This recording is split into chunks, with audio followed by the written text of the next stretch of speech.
ndabasuje cyane kandi mbifurije umunsi mwiza abantu bagomeza gukurikira Sekana Group Official.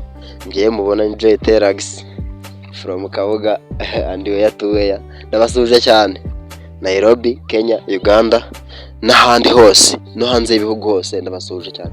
Uyu munsi natembereye ako si ugutembera, nagiye gukora shoot.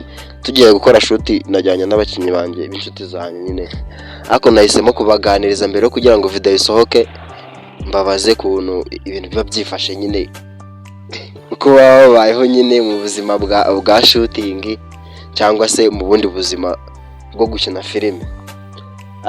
Nahera ku muniga twegeranye, buri wese arambwira izina rye, nibwo biroroha.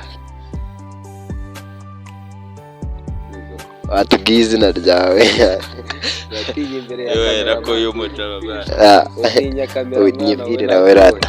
Hi Prince nari. Ya, hi Prince. Baramenye ni gatwenge mwa. Ya.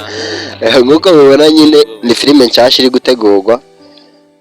Filime nshyashya muzakurikira kuri Sekana Group Official. Ako nyuma y'ibyo nyine nubwo twatemeye tugashaka ibiganiro ahantu hatandukanye, mugomeza kudukurikira. Ni iby'ingenzi n'ibindi by'agaciro. Hari umuntu wanditse comment w'umurundi aratubwira ngo ashaka ngo igice cya kabiri